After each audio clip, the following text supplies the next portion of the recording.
Well, why not use morphine? Because morphine, in effect, does the same thing. And the reason is shown in this diagram. In this animal model of pain, the peptide decreases the pain and morphine decreases the pain. But the problem with morphine is if your pain continues, after a while, in this animal model, the animals develop what's called tolerance. And so, as the pain continues, if you keep on injecting morphine, after a while, morphine doesn't work anymore. And many of you might have had a relative with cancer or some pain condition, and you might have had a personal experience where morphine was being given, and then the patient got more and more resistant to morphine, more and more tolerant. And under those conditions, as you can see in this animal model, the peptide is just as effective in inhibiting the pain on the 7th day as it is on the 1st day. And that's true of the patient population as well. And so when patients become tolerant to morphine, this becomes one of the drugs of choice. Now, so the conclusion is that every cone snail has more than 100 peptides, different components in its venom. And what do the snails use these peptides for?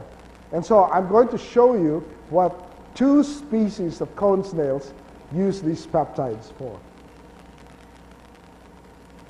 Here is a video of a cone snail buried in the sand, and now it's extending its proboscis, and this is a snail that is going to attack this fish. This is real time now. And what you're going to see is fairly dramatic.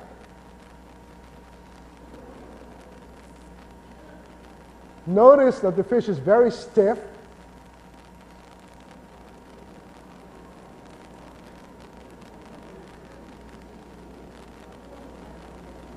And you can see that the cone snail, in a very short time, makes a meal for itself. Here is a second species, Conus bulliatus, the bubble cone. Here it's extending its proboscis, and now this is so fast you'll be amazed. Notice how stiff this fish is immediately.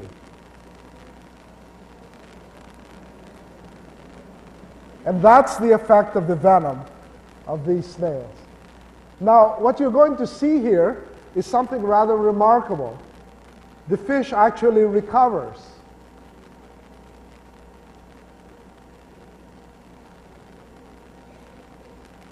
There we go. But of course, it's too late. So, in biochemical terms, how do the snails do this? They inject their venom from the proboscis by using a harpoon. Let's see, I may have missed one. Sorry. And the harpoon is shown here, so the venom flows here to the end of the proboscis. But this harpoon isn't just a harpoon, but it's also a hypodermic needle. And so you can see that it's shaped like a harpoon, but it's hollow. And so, in fact, the venom flows through here to the tip of the harpoon. And each snail has its own particular design of harpoon. And so this is the design of another fish hunting cone snail. And the snails have an organ that is quiver-like, where they store 50 to 100 harpoons, and they move one at a time to the tip of their proboscis whenever they want to catch something.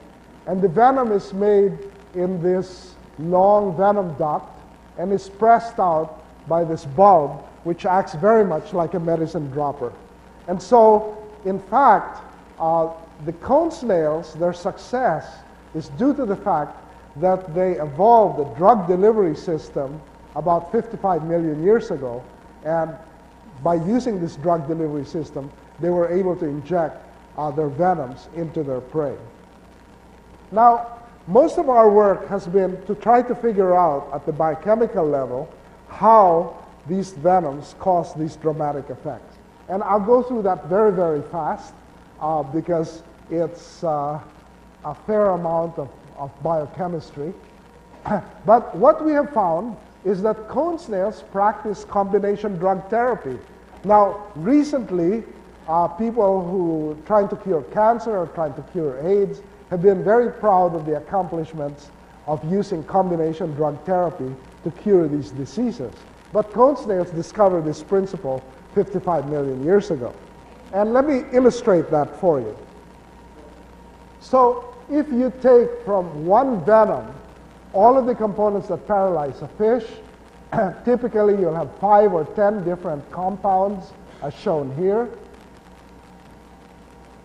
And all of these compounds act at the boundary between a nerve and a muscle, at what's called the neuromuscular junction. So as an electrical signal comes down a motor nerve, that causes calcium channels to open, calcium to enter, and the entry of calcium releases the neurotransmitter. And so these calcium channels are blocked by one set of toxins in the venom. And if those are blocked, then neurotransmitter is not released. Now, if neurotransmitter is released, it's received on the muscle side by the postsynaptic receptor called the acetylcholine receptor. That opens up, lets ions through, that changes the voltage across the muscle and starts an action potential along the muscle. And in fact, those components, this postsynaptic receptor and this sodium channel that carries the action potential, are attacked by additional toxins that are present in the venom. So any one of these toxins is sufficient to paralyze and kill a fish. And yet the snails make all three. And that makes things faster and more efficient. And in fact, the principle of combination drug therapy has been carried to a new level of sophistication because a single molecular target isn't just attacked by one toxin, but sometimes by 2 different toxins. And so here is the postsynaptic receptor, which is an ion channel that's closed. And when the neurotransmitter is released, acetylcholine, it binds and goes from a closed to an open state. And now ions can go through. So the snails make one toxin that sits where acetylcholine normally sits, and so this is clamped shut. But in fact, in case any receptor escapes this toxin and opens up, the snails have a second toxin that plugs up the open channel. So we haven't achieved that level of combination drug therapy in our practice of medicine so far. We have not been able to target a single molecular component at the same time with 2 different pharmacological agents. But this is something that the cone snails can do. So we call groups of toxins that act together cabals, because cabals are secret societies out to overthrow existing authority. And so we call this group of toxins the motor cabal. And so we've synthesized all of these peptides and studied what they do. But in fact, you can take all of these peptides and inject it into a fish, and there is a problem. The first problem is that you can take all these peptides, inject it into a fish, and the fish looks like this. All its muscles are relaxed. But you saw what the snail actually did to the fish when it paralyzed the fish. The fish looked like this. All of its muscles were very, very stiff. Furthermore, the toxins that I've just told you about, if you inject those into a fish, it takes 30 or 40 seconds before you can paralyze a fish. And the reason is, it takes some time to get from the site of injection to where these toxins are going to act. Those are toxins that have to enter the circulation and spread through the body of the prey. And yet you saw that when the snail actually harpooned the fish, it took a second, not longer. So what's going on here? What's going on here is that there is a second cabal, which we call the lightning strike cabal.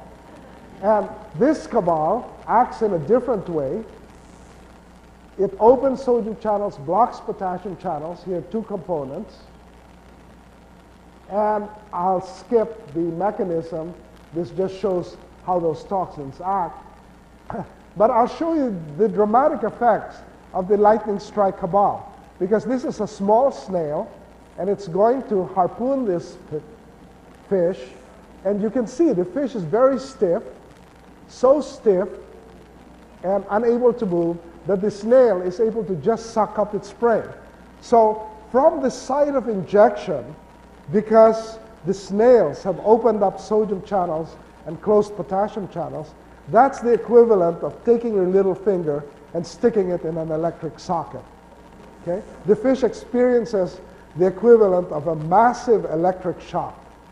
Another way of looking at it is that the fish, when the snail injects its venom, right at the injection site, the snail has created an epileptic focus at the injection site.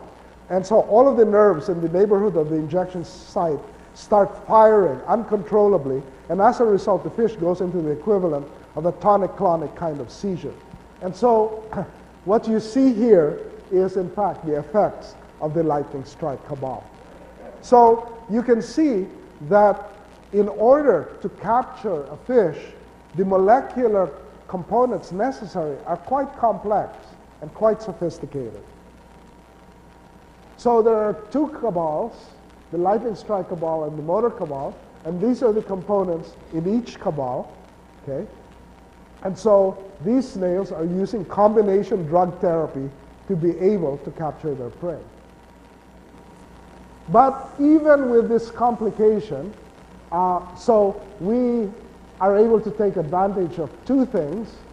From the motor cabal, one component is now a drug for pain, and from the lightning strike cabal, one component is being looked at for preventing cardiac damage in the case of myocardial infarcts. And so this is an early application that's still being explored. And I'll skip that pharmacological application. So it takes maybe 10 to 15 peptides for a fish hunting cone snail to capture its prey. And the question is, why are there 100 peptides in this venom? And the answer is that they also use their venom to defend against predators and to deter competitors.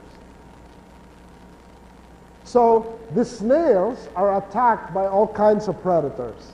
And this is a cartoonist's view of that. And in fact, cone snails are not aggressive. If they are attacked, the first thing they do is go into their shell and they try to protect themselves by simply going into their shell. But there are some predators, such as crabs, that try to break the shell of a snail. And when their shell is being attacked, under those conditions, they use their venom defensively. So this is one additional use of the venom of these cone snails.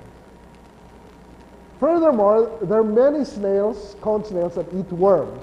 And I'd like to tell you an incident that occurred in our aquarium. We had a small cone snail that's very aggressive in going after worms. And you drop a worm in, and all these guys immediately attack the worm. And you can take the worm and shake it